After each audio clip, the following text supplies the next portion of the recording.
ఉంటది.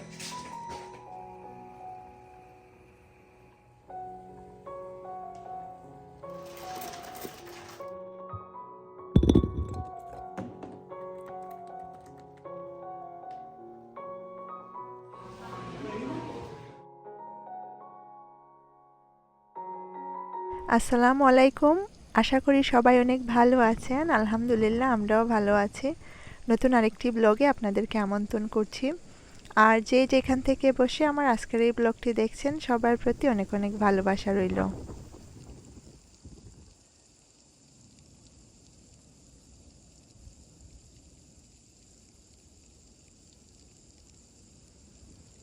আমেরিকাতে এই বছর অনেক বেশি স্নো হচ্ছে। আমি যে স্টেটে থাকি এখানে এমনিতেই প্রতি উইন্টারে অনেক স্নো হয়, কিন্তু অন্যান্য যে স্টেটগুলো রয়েছে এই বছর সব দিকে আসলে অনেক স্নো হচ্ছে।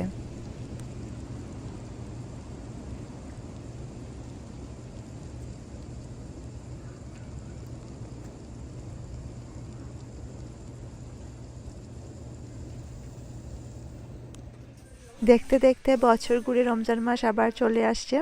কয়েকদিনের ভিতরেই রমজান শুরু হয়ে যাবে। সেজন্য যতটা পারছি রমজানের আগে কিছু প্রিপারেশন নিয়ে রাখছি। এটা করলে যেটা সুবিধা হয়, যেহেতু এই দেশে আমাদেরকে একা হাতেই সব কিছু করতে হয়, সো সব কিছু প্রিপেয়ার থাকলে দেখা যায় যে ইফতারের সময় মানে খুবই তাড়াতাড়ি গিয়ে যেটা তৈরি করা সেটা তৈরি করে ফেলা যায়। আর যদি একদম স্ক্র্যাচ থেকে সব কিছু তৈরি করতে হয় সেটা অনেক সময় সাপেক্ষ হয়ে যায়। আর সাথে সাথে তো ইফতারের সাথে সাথে তো অন্যান্য রান্নাবান্নাও থাকে, সেহরির জন্য রান্না করতে হয়, বাচ্চারা আছে তাদের জন্য রান্না করতে হয়।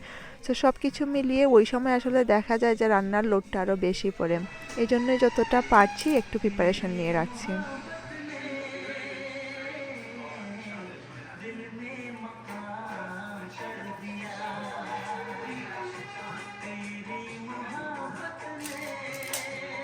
উইকেন্ডগুলোতে যখন যে সময় পেয়েছি সেই সময় একটু একটু করে কাজগুলো এগিয়ে রেখেছি। যেহেতু উইকডেজগুলোতে আমি খুবই বিজি থাকি, ওই দিন সময় সুযোগ কোনোটাই থাকে না আসলে এই ধরনের কাজ করার জন্য। সো ওই দিন ছিল শনিবার সন্ধ্যাবেলা। সন্ধ্যার দিকে আমি আলুর চপ বেশি করে আর কিছু স্প্রিং রোল তৈরি করে রাখছিলাম। আলুর চপটা দেখা যায় যে আমাদের ইফতারিতে সবথেকে বেশি পছন্দের। আমার বাচ্চারাও এটা পছন্দ করে, আমাদেরও ভালো লাগে। সেজন্য আলুর চপটা প্রতি বছরই আমি তৈরি করে রাখি।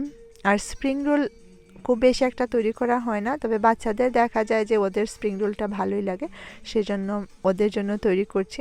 ইফতারিতে এসে ওরাও তো বসবে, সো ওদের জন্য কিছু একটা থাকলে তাদের ভালো লাগে। এমনিতে দেখা যায় যে আমাদের দেশীয় যে ছানা বোনা বা আমরা তো সিলেটিরা সবসময় আমাদের খিচুড়ি একটা থাকে প্রতিদিন, ওইগুলা ওদের আসলে খুব বেশি একটা পছন্দ হয় না।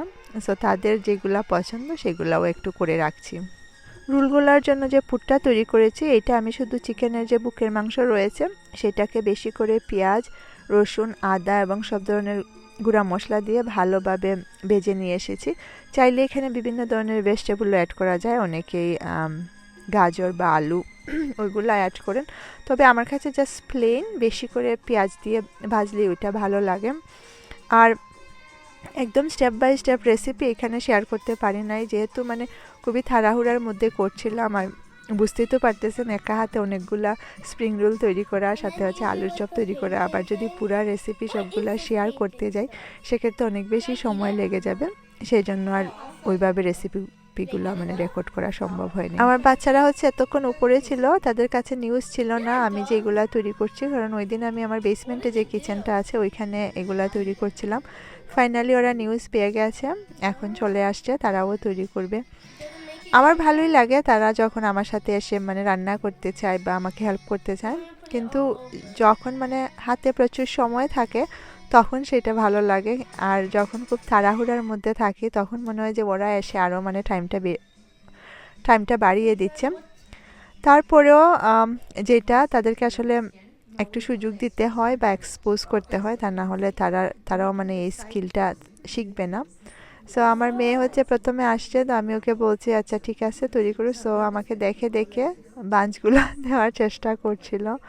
পরে হচ্ছে আমার ছেলেও আসছে, এসে ও মানে এড হয়েছে। I want to add it on the side so I have the movie. The more he saves, bundling flights, stays, and cars.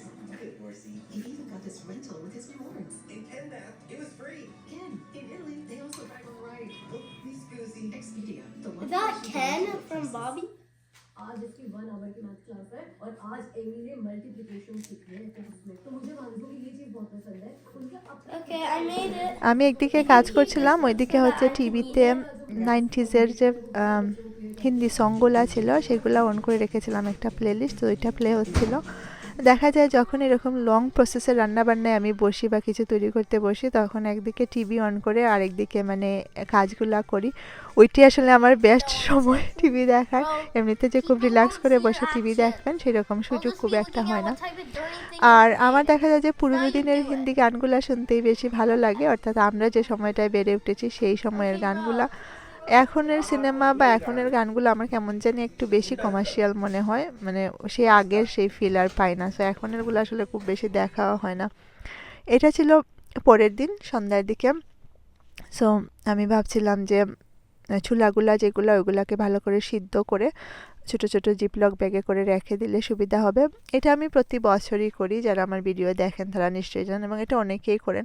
এটা থাকলে আসলে সুবিধা হয়, নাইলে এমনিতে এই ছোলাগুলা সিদ্ধ হতে কিন্তু অনেক সময় লাগে। আপনার তো যদি এনাফ সময় থাকে তাহলে ঠিক আছে, যেমন বাংলাদেশে দেখতাম যে রোজার সময় ঘুম থেকে উঠেই রাত্রে এই ছোলাগুলা ভিজিয়ে রাখা হতো, আর ঘুম থেকে উঠেই এগুলা সিদ্ধ হওয়ার জন্য চুলায় বসিয়ে রাখা হতো। সো সারাদিন কয়েক ঘন্টায় ওইটা বয়েল হয়ে যেত। ওইখানে হয়তো সেই সময় ছিল বা সুযোগ ছিল, বাট এই দেশে আমাদের এরকম সময় নাই। আমাদের দেখা যায় যে সারাদিনই দৌড়াইতে হয়। সো সেই জন্য ছোলাগুলা সিদ্ধ থাকলে সুবিধা হয়, জাস্ট বের করে আপনি রান্না করে ফেললেন। অনেকেই ক্যানের ছোলা ইউজ করেন, সেটা তো সুবিধা, কিন্তু আমি পার্সোনালি ক্যানের ফুড আমার খুব বেশি একটা পছন্দ না, সেজন্য আমি এইভাবেই করে রাখি। আর এখানে যতগুলা করেছি সেটা আমার পুরা মানে রমজান মাসে চলে যাবে।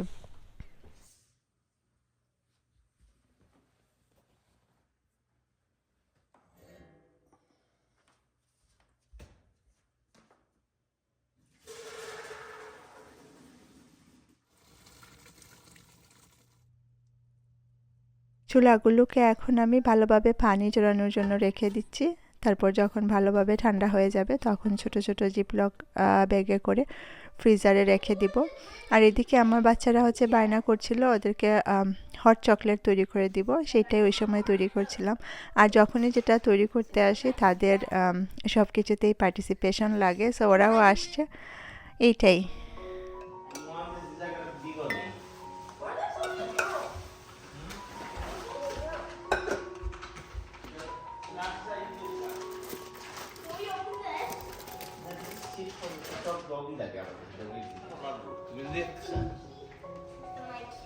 Heart, be careful. Good job.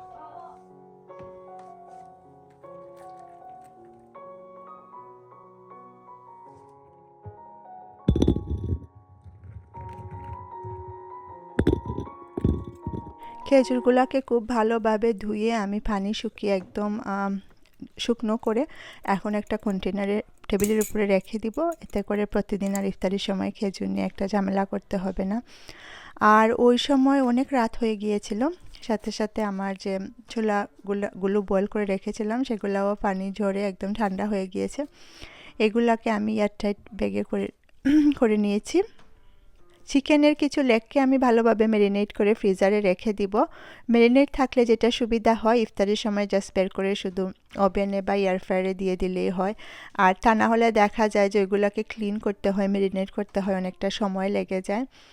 এখানে হচ্ছে আমি কিছু আদাকেও কুচি করে নিয়েছি। আদা কুচি এইভাবে নর্মাল ফ্রিজে 3 উইক্সের মতো ভালো থাকে। আর আমি যেহেতু প্রতিদিনই পাতলা খিচুড়ি যেটা তৈরি করব, ওইখানে আমাদের আদা কুচিটা লাগে।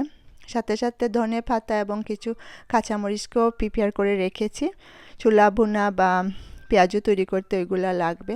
সব কিছু রেডি থাকলে যেটা হয়, চট করে দেখা যায় যে জিনিসগুলো তৈরি হয়ে যায়। সাথে সাথে আমি কিছু জিরা এবং ধনেকেও ঠেলে গ্রাইন্ড করে রেখেছি। ধনিয়াটা ওই সময় আসলে টালা হয় না, এরপরে টেলেছিলাম। আর সবচেয়ে বেশি যেটা করে রেখেছি সেটা হচ্ছে অনেকগুলা বক্স আমি পেঁয়াজ কুচি করে রেখেছি। পেঁয়াজটা দেখা যায় রোজা মাসে সবচেয়ে বেশি লাগে। ছোলা বোনা বলো বা পেঁয়াজু সব কিছুতে, ইভেন কি খিচুড়িতেও পেঁয়াজ ইউজ করতে হয়। আর রোজা রেখে আমার মনে হয় যে পেঁয়াজ কাটাটা সবচেয়ে বেশি বিরক্তির একটা কাজ মনে হয়। এখন আমি সবগুলা বক্সের উপরে নেপকিন বা টিস্যু ওইটাকে ভালোভাবে দিয়ে এয়ারটাইট করে রেখে দিচ্ছি। এইভাবে এগুলা নর্মাল ফ্রিজে 3 উইকসের মতো ভালো থাকবে। তারপরে আমি আরেকটা যে কাজ করব সেটা হচ্ছে কিছু পেঁয়াজকে আমি পেস্ট করে রেখে দিব 2 উইকসের জন্য, হয়তো মানে রোজার মাঝখানে আবার আরেকদিন করতে হবে। আর আমি রসুন এবং আদা ওই দুইটাকেও পেস্ট করে কিউব কিউব করে ফ্রিজারে রেখে দিয়েছি। সব কিছু রেডি থাকলে রান্নার সময় জাস্ট বের করে দিয়ে দিলে খুব তাড়াতাড়ি রান্নাগুলা হয়ে যায়।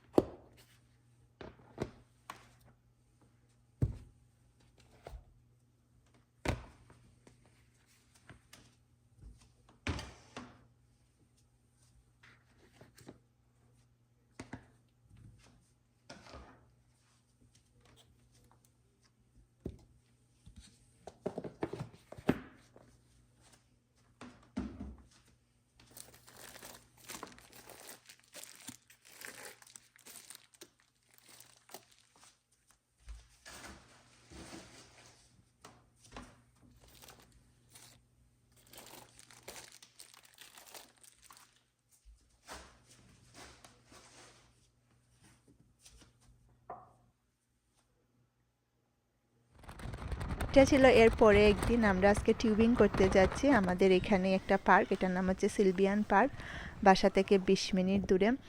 সো উইন্টার আসলে দেখা যায় উইন্টারের যে অ্যাক্টিভিটিস বা স্পোর্টস আছে ওইগুলা ওই সময় ওপেন হয়। আর এই টিউবিং অনেক দিন ধরে আসবো করে আসলে আসা হচ্ছিল না, পরে ভাবলাম যে ওই দিন যাই। সো আমরা আসছি টিউবিং করতে। তবে ওই দিন ওয়েদারটা আসলে খুব বেশি উইন্ডি ছিল, আমরা প্রথমে খেয়াল করি নাই, বাট তারপরেও অনেক ফান হয়েছে, অনেক মানুষজন আসছে। আর বাইরে প্রচুর ঠান্ডা ছিল, কিন্তু আমরা মানে খুবই কাভার করে আসছি, ভালোভাবে কাপড় পরে আসছি, সেজন্য ঠান্ডাটার এত মানে মনে হয় নাই। এটা হচ্ছে দেখা যায় আপনাকে টিউবে বসে এইভাবে টেনে টেনে উপরের দিকে তারা প্রথমে তুলে তারপরে উপর থেকে ছেড়ে দেয়।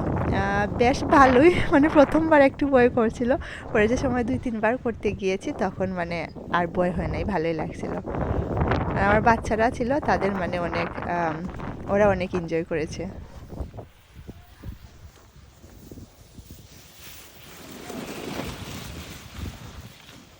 আর যারা এখনও আমার চ্যানেলটি সাবস্ক্রাইব করেননি তারা অবশ্যই সাবস্ক্রাইব করে আমার সাথে থাকবেন, এতে করে বারবার আপনাদের সাথে দেখা হওয়ার একটি সুযোগ হবে।